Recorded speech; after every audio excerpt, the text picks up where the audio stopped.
Hey, what is up guys? Welcome back to another episode of ReaperCast. Today we're just going to be talking about a few small things here, but they were pretty interesting, so let's just go over it. The first thing we want to talk about here is the Amabi-san related campaign. So this was actually announced quite a while ago, and I actually did talk about it, but it was apparently delayed because of COVID. So this was actually meant to be a promotional product that was actually meant to come out, but now it seems like it's going to be delayed until March the 31st. Well, it could potentially come out on February the 20th, so it does make it quite interesting because this promotion is obviously going to be a very short one, but it is mostly coming out in the OCG, of course, which means it's just something that we should know about because it is actually entering the market. And keep in mind that these are also very simple to get as well because of the fact that you simply have to just buy a product and you get this card, which is definitely nice. The thing is this, there are only 100,000 copies actually released, so that's definitely going to be really difficult. A lot of people will definitely be scrambling to actually get this card, and yeah, it will definitely go up in value, which although it's not something that is perfectly ideal in this particular situation, it is still going to be the case, so I guess it can make a really nice collector's item, regardless of what language it's actually printed in. Moving on here, we're talking about the key cases that have actually been made. Two particular ones, one focused on Karibo and one focused on Kybercorp, which is both definitely very nice. I do like the idea of both of them.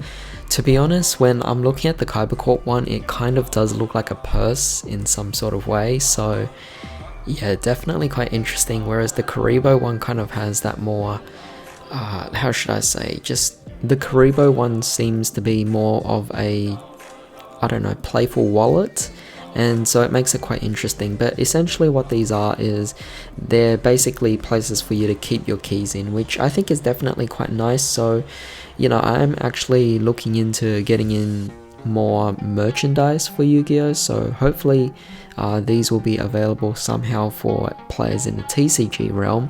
And yeah, it would be nice to actually get that Karibo key case. It does look really awesome and just looks great. I mean, if you look at the price, it says 3,980 yen plus tax, so pretty interesting, and it is going to be delivered in June 2021, so it makes things interesting here, and pre-orders will be on March the 30th. However, with that being said, moving on here, we're going to be talking about the Remote Duel Battle Royale. This is definitely going to be great.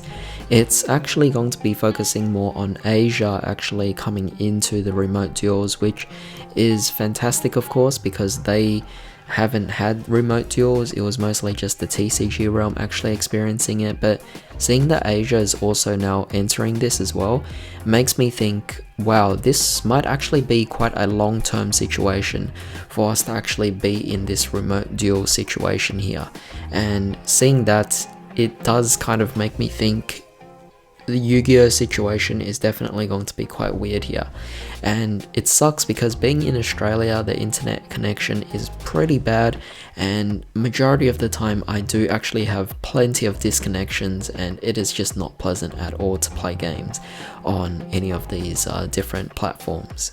However, what is interesting here is that you could actually win 5 games to get one of 2 exclusive event playmats, which is definitely very nice here. We have one for the Doll Monsters, one for Red Eyes Black Dragon, both look really amazing, and of course you play 3 games and you could get one of 2 exclusive event sleeves. Very nice. We have Garden Rose Flora as well as the Red Eyes Black Dragon, which are both definitely very fantastic. They look really nice, and yeah, this is just all really amazing. They're obviously promoting more products so that we could actually participate in remote duels, and it seems like it's definitely going to be something that's long term, but you know, definitely let me know what you guys actually think about this, because is this actually going to be the future of Yu-Gi-Oh for a very long time?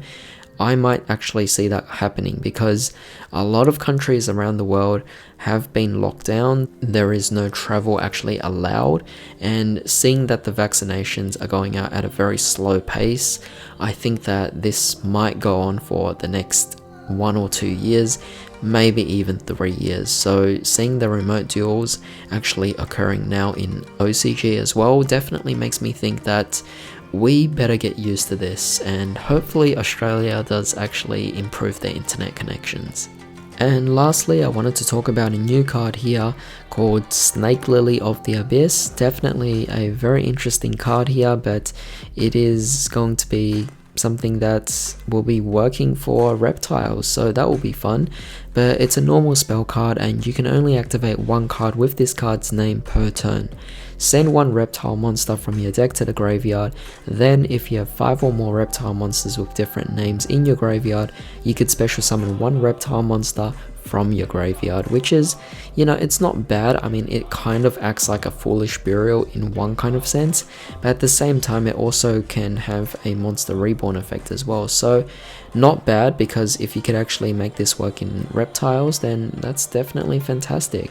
However, with that being said, that was pretty much it for today's video. Very short, very simple, but just very interesting news, and I wanted to kind of divert from just cards all of the time. Like, I keep making deck profiles, I keep making test hand videos, and I keep talking about different things as well. And sometimes I might open some packs as well, and you know, sometimes I just want to break away from that, take a little break and talk about some new cards, but at the same time also divert that by talking about news that might not necessarily be related to cards, but more so merchandising and different events as well.